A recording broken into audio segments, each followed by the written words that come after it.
ಕಲಬುರಗಿ ಜಿಲ್ಲೆ ಕಲಬುರಗಿ ತಾಲೂಕಿನ ಫೈರೋಜಾಬಾದ್ ಗಿರಾಮ್ ನಿವಾಸಿಯಾದ ಅಬ್ದುಲ್ ಲತೀಫ್ ಎಸ್.ಎಂ. ಜಾಗೀರ್ದಾರ್ ಅಂತ ಹೇಳಿ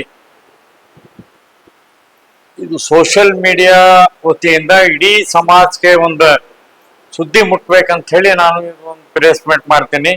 ಎಲ್ಲ ನಮ್ಮ ದೇಶದ ಎಲ್ಲ ನಾಗರಿಕ ಹಿರಿಯರಿಗೆ, ಅಣ್ಣ ತಮ್ಮದರಿಗೆ, ಯಂಗ್ ಜನರೇಷನ್ಗೆ ಒಂದು ಎಲ್ಲರಿಗೂ ನಾನು ಒಂದು ನಮಸ್ಕಾರವನ್ನು ಸಲ್ಲಿಸಿ, ಇದು ಯಾಕೆ ಹೇಳ್ತೀನಿ ಅಂತಂದ್ರೆ ಎಲ್ಲರಿಗೂ ಈ ವಿಷಯದಾಗ ಈಗ ಸದ್ಯ ನಮ್ಮಲ್ಲಿ ಏನು ಅಧಿಕಾರಿಗಳು ಮತ್ತೇನಪ್ಪಾ ಅಂದ್ರೆ ಈ ರಾಜಕೀಯ ಅಧಿಕಾರಿಗಳು ಸೇರಿ ಸಾರ್ವಜನಿಕರಿಗೆ ಹಾನಿ ಆಗುವಂತ ಕಾರ್ಯಗಳು ನಡೆದಿರುವ ಬಗ್ಗೆ ಒಂದ್ ಸ್ವಲ್ಪ ಮಾಹಿತಿ ಕೊಟ್ಟು ಸೋಷಿಯಲ್ ಮೀಡಿಯಾ ಕಡೆಯಿಂದ ಎಲ್ಲರೂ ಗೊತ್ತಾಗ್ಬೇಕು.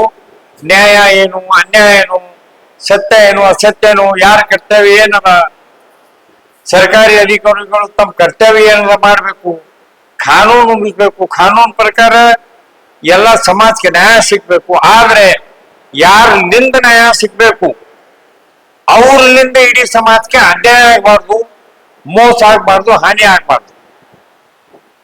ಇದು ಎಲ್ಲ ಅವ್ರಿಗೂ ತಿಳಿತದ ಕೇಳ್ತದ. ನಾವು ಹೇಳೋದ್ ಅರ್ಥ ಏನು, ನಮ್ ಎಲ್ಲಾ ಸಾರ್ವಜನಿಕರಿಗೆ ಗೊತ್ತಾಗ್ಬೇಕು. ಅಮಾಯಕರು ಪಾಪ ಅಮಾಯಕರಿರ್ತಾರ, ಅದ್ರಾಗ ಶಾಣೆಯವ್ರು ಇದ್ದವ್ರಿಗೆ ಇದು ಒಂದ್ ಮಾತು ಗೊತ್ತಾಗಿ ನಾವ್ ಎಲ್ಲರೂ ಜಾಗ್ರ ಆಗ್ಬೇಕು, ಇದಕ್ಕೊಂದು ಕಣಿವಾಳ ಹಾಕ್ಬೇಕು. ನಾವು ಎಲ್ಲರೂ ಒಂದಾಗಿ ನ್ಯಾಯಕ್ಕಾಗಿ ಹೋರಾಟ ಮಾಡ್ತಾ ಇರ್ಬೇಕು. ನಾವು ದೇಶದ ಎಲ್ಲರೂ ನಾವು ಕ್ರಾಂತಿಗೆ ಹೇಳ್ತಾನ ಇದು ನಾವು ಸುಧಾರಿಸ್ಲಿಕ್ಕೆ ಸಾಧ್ಯ ಇಲ್ಲ, ನಮ್ಗೆ ನ್ಯಾಯ ಸಿಗಂಗಿಲ್ಲ. ಅದಕ್ಕಾಗಿ ಇವತ್ತು ಒಂದು ಮುಖ್ಯ ವಿಷಯ ಏನಪ್ಪಾ ಅಂತಂದ್ರೆ, ಕಲಬುರಗಿ ಜಿಲ್ಲೆ ಕಲಬುರಗಿ ತಾಲೂಕ ಮತ್ತ ಜವರ್ಗಿ ತಾಲೂಕ ಮಧ್ಯೆ ಒಂದು ಭೀಮಾ ನದಿ ಹರಿತದ. ಆ ಭೀಮಾ ನದಿ ಎಲ್ಲಿ ಅಂದ್ರೆ ಪೂರ್ಣದಿಂದ ಬಂದಂತ ಭೀಮಾ ನದಿ.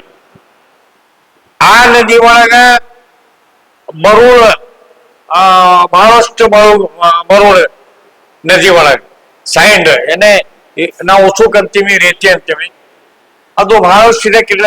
ಕೆಲವೊಂದು ಮಾಫಿಯಾ ಮಂದಿ ಅವ್ರದ್ದು ಕೆಟ್ಟ ದೃಷ್ಟಿ ಅದ್ರ ಮೇಲೆ ಬಿದ್ದದ ಸತ್ತು. ಅದಕ್ಕ ಅವರು ಮೈನಿಂಗ್ ಡಿಪಾರ್ಟ್ಮೆಂಟ್ ಕೂಡಿ ಏನಾರ ಕಿತಾಪತಿ ಮಾಡಿ ಅದು ಮರುಳು ಎತ್ತಬೇಕಂತ ಹೇಳಿ ಅದಕ್ಕೆ ನಾವು ಅಬ್ಜೆಕ್ಷನ್ ಮಾಡಿದ್ರೆ ಹೊಸದ ಅದು ಹಟ್ಟಿ ಗೋಲ್ಡ್ ಮೈನಿಂಗ್ ಏನಪ್ಪಾ ಅಂತಂದ್ರೆ ಪಾಯಿಂಟ್ ಅದ, ಒಳಗಿಂದ ಯಾರು ರೂಪ್ ಮಾಡಪ್ಲಿಲ್ಲ ಅಂತ ಹೇಳಿ ಒಂದು ಸುಳ್ಳು.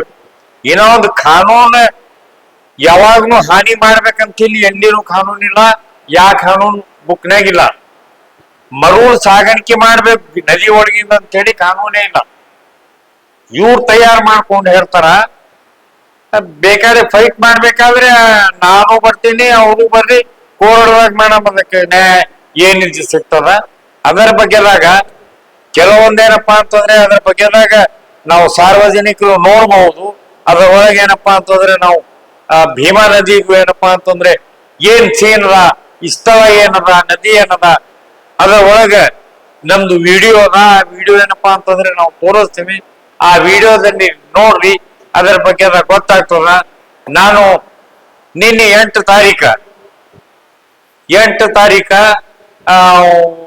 ಜಿಲ್ಲಾಧಿಕಾರಿಗಳಿಗೆ ನಮ್ಮ ಮನವಿ ಪತ್ರ ಸಲ್ಲಿಸಿನಿ.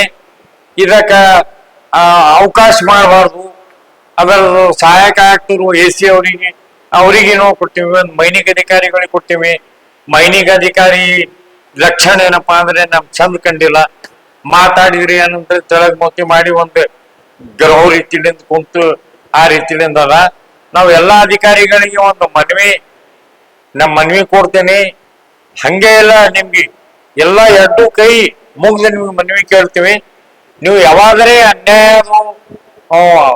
ಅನ್ಯಾಯದ ಜೊತೆ ಕೈ ಜೋಡೋದ್ಬಾರ್ದು. ಒತ್ತಡದಾಗ ಬಂದು ರಾಜಕೀಯವ್ರು ಒತ್ತಡ ಹೇಳ್ತಾರ ನಿಮ್ಮ ನಮ್ಗೆ ತಿಳಿತದ. ಕೆಲವೊಂದು ಅತಿ ಶಕ್ತಿ ಅವ್ರ ಬಳಿ ಏನ್ ಶಕ್ತಿ ಅದ, ಹಣ ಶಕ್ತಿ ಅದ, ಗುಂಡಾಗಿರಿ ಅದ, ಬಡಗಿ ಬಂದೂಕ ಹಿಂದ ರಾಜಕೀಯ ಶಕ್ತಿ ತಗೊಂಡು ಈ ತಾಲೂಕಾ ಅಧಿಕಾರಿಗಳ ಮೇಲೆ, ಸರ್ಕಾರಿ ಅಧಿಕಾರಿ ಮೇಲೆ ಅಧಿಕಾರಿಗಳು ಚಲೋ ಇದ್ದರೂ ಒತ್ತಡ ಹೇಳಿ ಮಜಬೂರ್ ಮಾಡ್ತಾರ. ಎಂದೂ ಮಜಬೂರ್ ಆಗ್ರಿ, ಭಗವಾನ್ ದೊಡ್ಡವರ, ಯಾರೇನ್ ಮಾಡಂಗಿಲ್ಲ. ನಾವು ನಿಮ್ಗೆ ಸಪೋರ್ಟ್ ಕೊಡ್ತೀವಿ, ನೀವು ಕಾನೂನು ಕಾಯ ಕೆಲಸ ಮಾಡ್ರಿ, ನಾವು ಜೀವ ಕೊಡ್ತೀವಿ ಪರವಾಗಿ. ಅಂಜಬೇಡ್ರಿ ಸರ್ಕಾರಿ ಅಧಿಕಾರಿಗಳು. ನಿಮ್ ಕಾನೂನು ಪ್ರಕಾರ ನಿಮ್ ಕರ್ತವ್ಯ ಮಾಡ್ರಿ, ಸಮಾಜ ಸೇವೆ ಮಾಡ್ರಿ, ಸಮಾಜಿಗೆ ಉಳಿಸ್ರಿ, ಸಮಾಜ ಸರ್ಕಾರಿ ಆಸ್ತಿ ಉಳಿಸ್ರಿ. ಇದಕ್ಕಾಗಿ ನಮ್ಗೆ ನ್ಯಾಯ ಕೊಡ್ಬೇಕು.